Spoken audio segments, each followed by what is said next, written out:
皆さんこんにちは。ヒロジャパニーズポッドキャストへようこそ。このチャンネルでは10分ぐらいの短いエピソードをお届けします。ぜひ通勤途中や休憩時間などに聞いてみてください。今回のテーマはキレるです。キレるという言葉聞いたことありますか？皆さんが知っているキレるとは違うんです。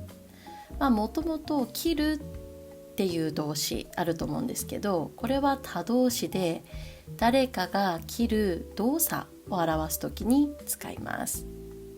それに対して切れるというのは自動詞で自然に何かが切れる状態を表します。この切れるは皆さん勉強したことあるかもしれませんが、今回は違います。切れるこの言葉の意味は、我慢していた怒りが爆発して感情的になることです。使い方としては友達、カジュアルな場面でよく使います。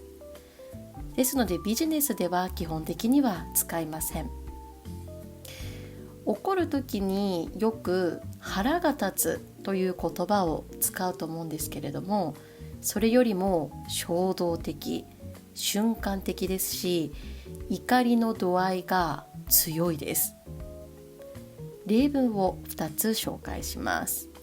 1つ目、電車で大声で電話している人がいて切れそうになった。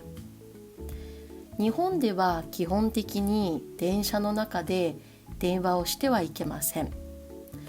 静かに乗るのがいいんですが、大声で電話をしている人がいると、なんでマナーを守らないんだというので怒りそうになります。というので怒りが爆発しそうになるという意味で切れそうになったということです。2つ目、並んでいた列に割り込まれて切れてしまった。例えばスーパーでレジ待っています。並んでいたんですが、急に横から知らない人が入ってきました。割り込まれたんです。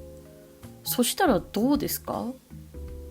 私はちゃんと並んでいたのに、時間がかかってもちゃんと待っていたのに、なんでこの人は平気で列に割り込んでくるんだと思って感情的になってしまいますね。そういう時に切れてしまったと言います。で、この切れるなんですが、ブチギレるという言葉もあるんです。この言葉の意味は、切れるよりさらに強く、怒りが完全に爆発することです。さっきの切れるはまだ冷静でいられるんですけど、ブチギレるはもう怒りが抑えられない状態です。さっきの切れるにブチがついているんですが、このブチは強調の意味を表します。動詞や形容詞につけて意味を一気に強める働きを持っています。イメージとしては勢いよく、激しく、思い切りという感じです。ですのでこのブチが使われる言葉としては、ぶち壊す、ぶちまける、ぶち当たるなどがあります。もしかしたら聞いたことある人いるかもしれませんね。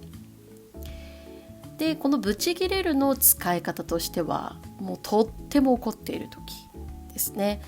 あとはさっきと同じようにカジュアルで使われます。では例文を2つ紹介します。1つ目、約束を何度も破られてついにブチギレた。友達と約束をしていました。先週約束をして約束破られてしまいました。1回目だから仕方ないかって思うと思うんですけど、一昨日も約束を破られました。そして今日も破られました。そしたらどうですか？もう怒り爆発ですよね。ふざけんなと思っちゃいますね。そういう時にブチギレたと言います。2つ目、友達に大事なものを壊されて、もう絶対許さないとブチギレた。友達が私の家に来ました。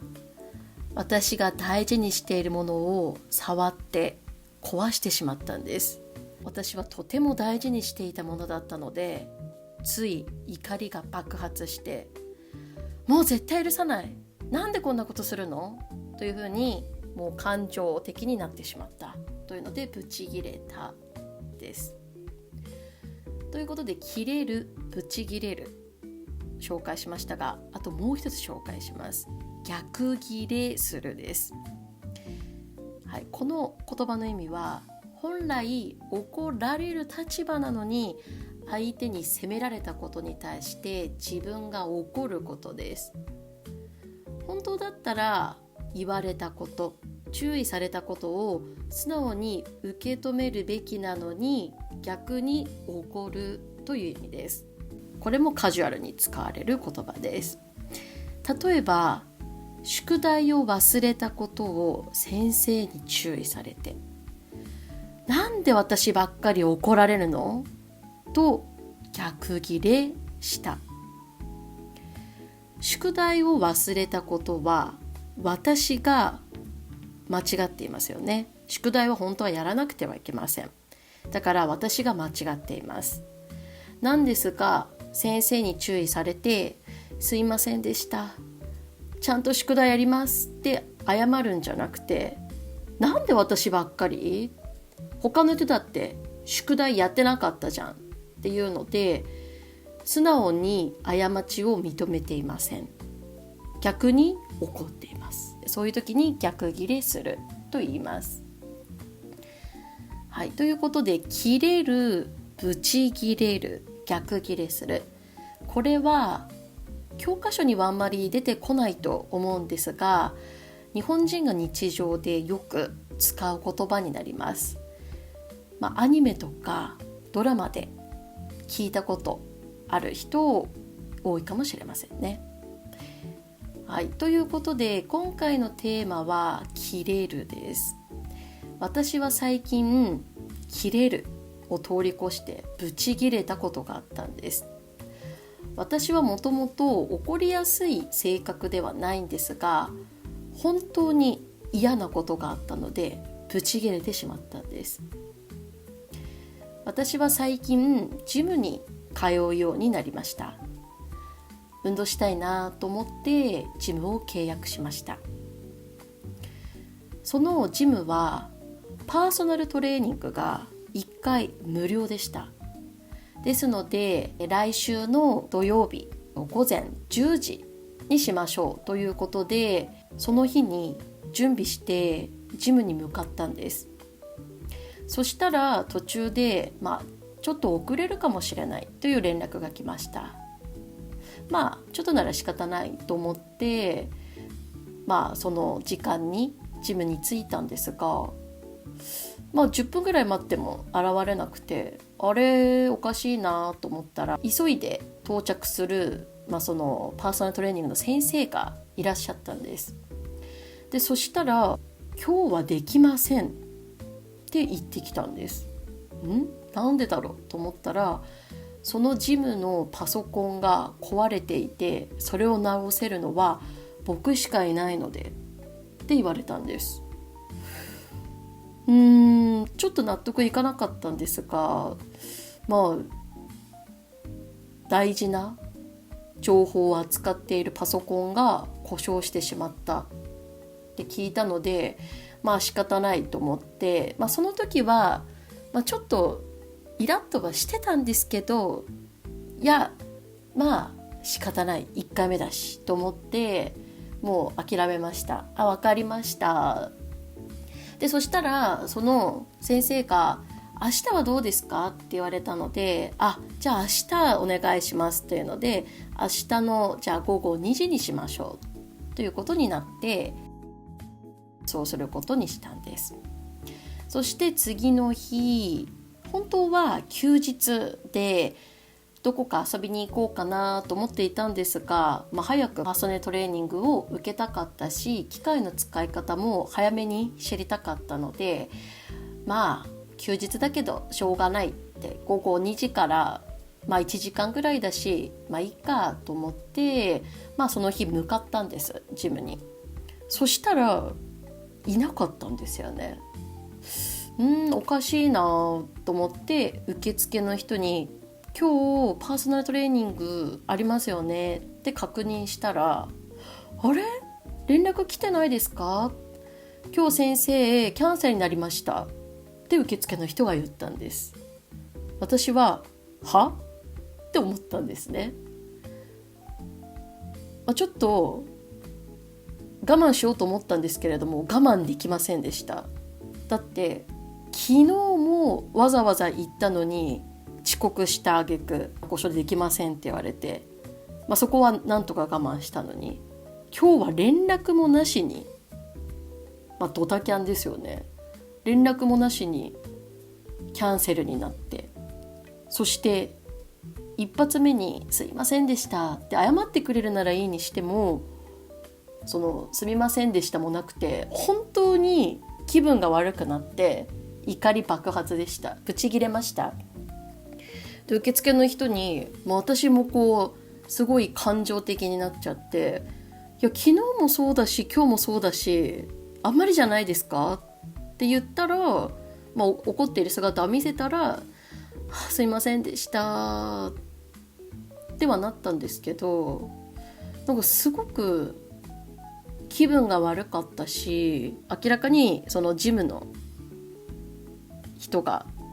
先生が悪いのに、そのお客様に対して不誠実な態度ではないかなって思ったんですよね。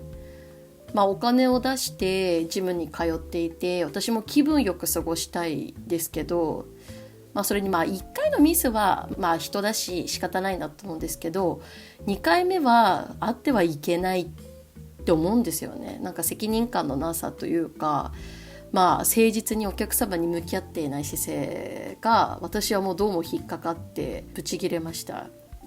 ということでね、その日はすごいもう怒りを鎮めるのに時間がかかって、家でちょっと